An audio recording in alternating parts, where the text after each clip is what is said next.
I owe you an explanation, my sweetheart. Not because it hurts. I didn't cause the suffering. Rather, it was caused by the length of the season, which you didn't understand.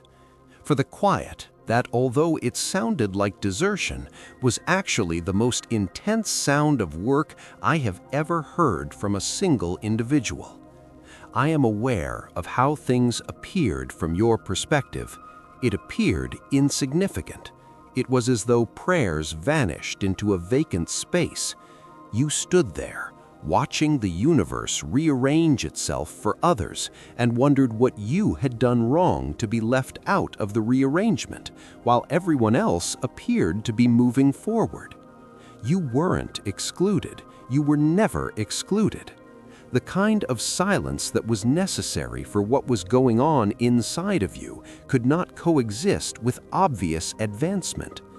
The patient must remain still during the deepest surgical procedures, not because the surgeon has stopped, but rather because the accuracy of the procedure necessitates no movement. You won't be getting the shift you've been waiting for. It's already started. Your heart's secret passageways are where it all began. The change you have been yearning for is deep within you, far below the level that human eyes can see, quantify, and definitively report back. The one you prayed for, then questioned. It is not waiting for some far-off future moment to occur, to be questioned and then prayed about again. It is taking place in the sacred space between where you have been and where I am guiding you, in this very breath, in this very heartbeat. Imagine what occurs in a forest when the coldest season finally starts to let go. The change is not visible to you. The ground appears to be frozen. The trees appear sparse even now. The sky still has that overwhelming gray hue that gives the impression that everything is stopped and kept in place by forces that are too powerful to dispute. However, something is already taking place. It is taking place in the dark soil, in the unseen architecture of roots that have been silently, methodically, and patiently preparing for the future. The sap that seems to have entirely withdrawn from the branches is still present. It's only gotten deeper, pulled toward the tree's center where it is protected from the cold, where it waits with a patience that beyond human patience, accumulating strength, storing vitality, and creating the internal reserves necessary to enable the impending burst of expansion. In the winter, the tree seemed to have given up. It has had the opposite effect. It is now internal. It has exchanged the obvious for the necessary. Depth has been prioritized over presentation. And by making that decision, it is creating something greater than anything it could have created by trying to preserve the semblance of life during a time when it had to take a break. You are experiencing just that. The green sprouts are almost ready to emerge. The outward manifestation of a complete and profound rebirth is about to emerge in your life. The individuals in your immediate vicinity will be shocked when it does. What happened to you? Something has changed, they will ask. You'll realize that you look different, and you'll be happy because you'll know that the change didn't start when they saw it. The secret season was when the transformation started. Even if you couldn't feel my promises being fulfilled, you had to wait, trust, and cling to them during the long winter. The shift started when you made the decision to stay with your weariness, your doubt, and your sincere questions. To stay with me, to embrace the quiet. I never became silent, even when it seemed like I had. I was operating at a level that is deeper than what the human senses can perceive, speaking in a language that transcends words, planting something in your soul's soil that will never be uprooted by a storm. Right now, I want you to allow that to land in you, not as a pleasant idea that you gather and carry with you, nodding courteously at its surface while leaving the more profound parts of your heart untouched. I want you to experience the gravity and weight of it, the way a piece of news appears when it is both factual and genuinely good, but not too good to be true.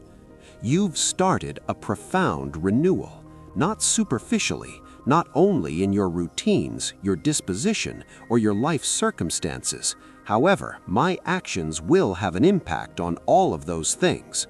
I'm talking about a regeneration that starts at the very center of your identity, at the level of your identity, at the level of your spirit, and at the level of the fundamental convictions and beliefs that influence everything else about how you move, live, and interact with the world. This type of renewal doesn't wear off. A poor day, a difficult conversation, or a period of unanticipated trouble cannot reverse this kind of metamorphosis. It holds once I've completed this work on a person. Since I'm the one doing it, it holds, and I don't do any action halfway. I believe you may have been anticipating it to feel differently than it actually does, so I want you to know something about the nature of true regeneration. When people think about transition, they frequently see it happening dramatically. They expect a single dramatic moment where everything is clearly different from how it was, a clear before and a clear after, and a distinct line in the sand. And occasionally, yeah, that's how I operate. I am completely capable of abrupt, instantaneous, and indisputable change. I've done it. I am capable of doing it once more.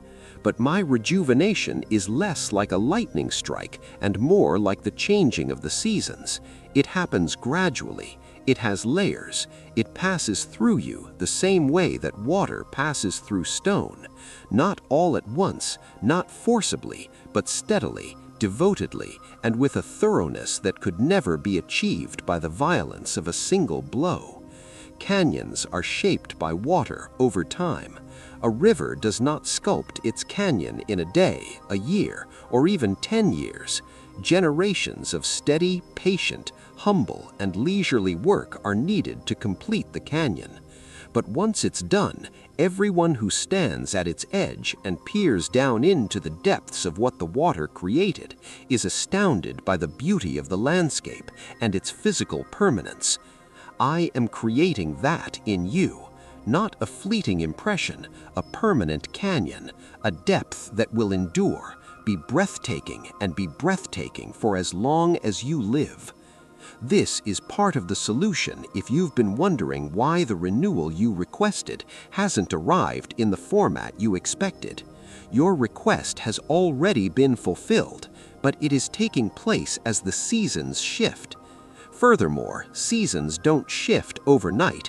They change as a result of thousands of small modifications, gradual changes in temperature, light, and moisture, and processes that are imperceptible to the untrained eye, but nevertheless consistently and steadily heading in the direction of the desired result. Winter does not oppose spring, it merely gives way to it gradually, and that's what's taking place within you. The old thought patterns, reflexes, reactions, and concerns are not going away in a single dramatic event. They are gradually giving way to something that is stronger, warmer, and more vital than they have ever been. They are shedding their hold in the same way that ice first releases its hold when exposed to the persistent warmth of a new season.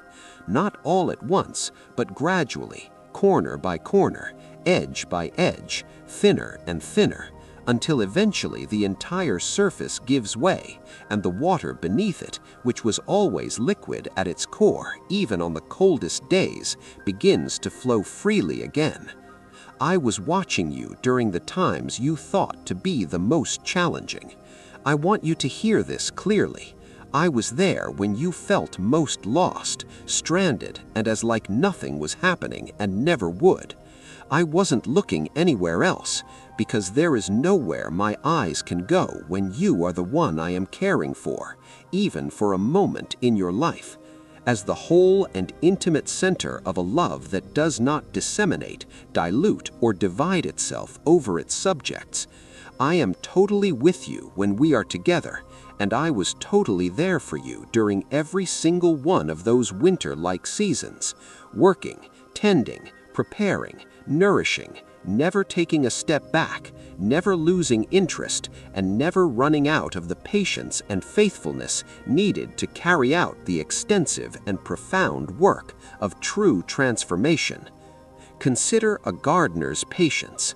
A good gardener doesn't plant seeds in the morning and come back to lunch hoping to see results.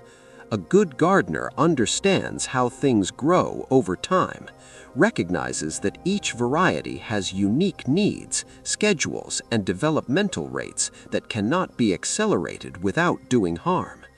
Carefully preparing the soil, planting with purpose,